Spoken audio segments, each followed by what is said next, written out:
నమస్తే మిత్రులారా, నేను జర్నలిస్ట్ రమేష్ని. ముఖ్యమంత్రి రేవంత్ రెడ్డి గారు అంటే ఈ రాష్ట్రంలో ఉన్న ఏ ఒక్క ఎమ్మెల్యేలకు కూడా లెక్క లేకుండా పోతుంది. అధిష్టానం దగ్గర కూడా రేవంత్ రెడ్డి పేరు కూడా లేకుండా పోయింది. ప్రజల దగ్గర కూడా అసలు రేవంత్ రెడ్డిని ఎవ్వరు కూడా ఆదరించేటోడు ఎవరైనా ఉన్నారా అంటే ఎవ్వరు లేని పరిస్థితి. సొంత నియోజకవర్గమే ముఖం చాటేసింది రేవంత్ రెడ్డి పేరెత్తగానే. రేవంత్ రెడ్డి పైన సొంత ఎమ్మెల్యేలు సెటైర్లు వేస్తూ ఉన్నారు. రేవంత్ రెడ్డిని ఉద్దేశిస్తూ ఇండైరెక్ట్గా చెప్తా ఉన్నారు రేవంత్ రెడ్డి గారికి, బ్యాగులు మోసేటోడు ఈ తెలంగాణ రాష్ట్రానికి ఆ నాయకుడు ఎవరైనా సరే అవసరం వద్దు, అట్లాంటి వాడు ఉండొద్దు. ఎవడైనా చెడ్డ పని చేసి వచ్చినోడు రాష్ట్రం మీద కూడా అదే పని చేస్తాడు, కొత్తగా ఏం చేయడు, ప్రజలకు కూడా ఏం చేసి పెట్టడు అనేది అనిరుద్ రెడ్డి గారు మాట్లాడడం జరిగింది. జడ్చర్ల ఎమ్మెల్యే అనిరుద్ రెడ్డి గారు మాట్లాడడం జరిగింది. ఆయన ఒకరి గురించి ఉద్దేశించి చెప్పాల్సింది పోయి ముఖ్యమంత్రి రేవంత్ రెడ్డి గారినే ఉద్దేశించి చెప్పారు. లెక్క లేకుండా పోతుంది. అసలు రేవంత్ రెడ్డి ఒక మంచి నాయకుడు, ప్రజలతోటి మమేకమయ్యే నాయకుడు, లేకుంటే ఎమ్మెల్యేలను మంచిగా చూసుకొని నియోజకవర్గాల అభివృద్ధి కోసము ఫండ్స్ కేటాయించే నాయకుడు అయి ఉంటే ఈరోజు ప్రజలు ఆదరించేవాళ్ళు, ఎమ్మెల్యేలు కూడా ఆదరించేవాళ్ళు.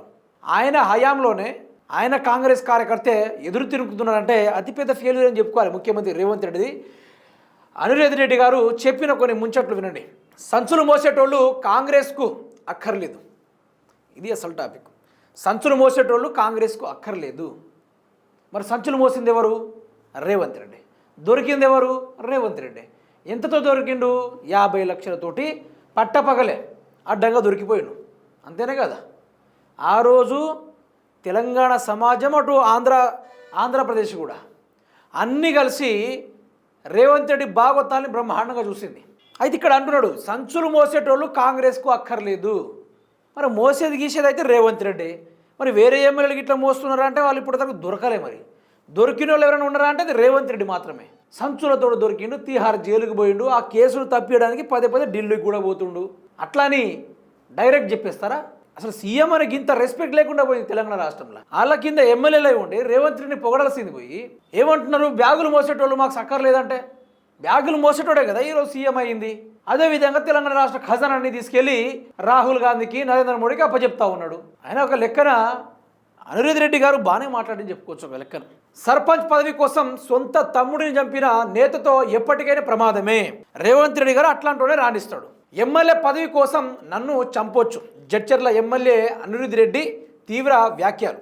ఎర్రశేఖర్ కాంగ్రెస్లో చేరుతానన్న వార్తలపై ఫైర్. పరోక్షంగా సీఎంపై ఎమ్మెల్యే సెటైర్లు. ఇక్కడ పరోక్షంగా ఏంటంటే సంచులు మోసేటోళ్ళు ఇక రేవంత్ రెడ్డి నిద్ర రాకుండా ముచ్చట చెప్పిండు. అసలు వేరేటోళ్ళు మాట్లాడితే అది వేరు, బీఆర్ఎస్ వాళ్ళు మాట్లాడుతానో, బీజేపీ మాట్లాడుతానో, లేకుంటే మనకి ఇప్పుడిప్పుడే రేవంత్ రెడ్డి కొత్తగా ఏర్పడ్డ శత్రుత్వం ఎవరయ్యా?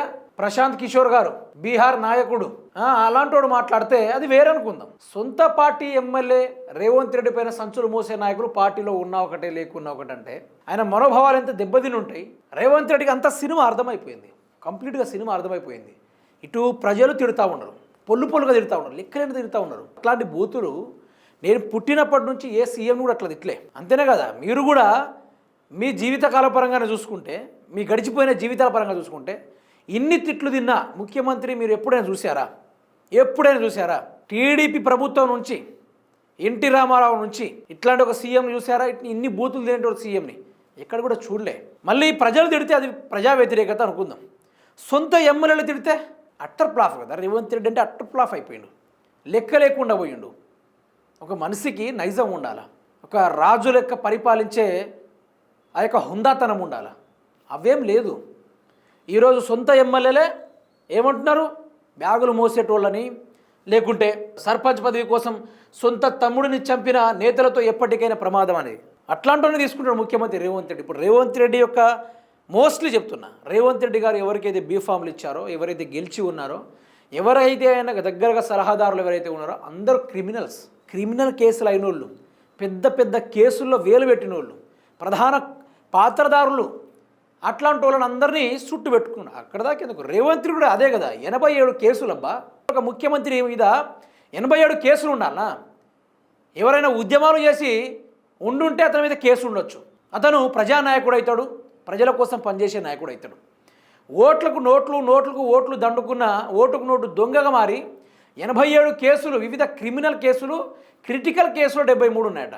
మరి అట్లాంటి ముఖ్యమంత్రిగా ఎట్లా సెట్ అవుతాడు తెలంగాణ రాష్ట్రానికి? ఇది కొట్లాడి తెచ్చుకున్న తెలంగాణ కదా. ప్రజల కోసం బాగు చేసే నాయకుడిని ఎన్నుకోవాలి, కానీ ప్రజల దగ్గర నుంచి ఓట్లు దండుకొని డబ్బులు దండుకొని ఢిల్లీకి పరుగులెత్తేటోడు మనకెందుకు? అనిరుద్ధ్ రెడ్డి గారు మంచిగానే చెప్పారు, ఈ సంచులు మోసేటోడు కాంగ్రెస్కు అక్కర్లేదని. నా అభిప్రాయం మొదటి నుంచే ఉంది.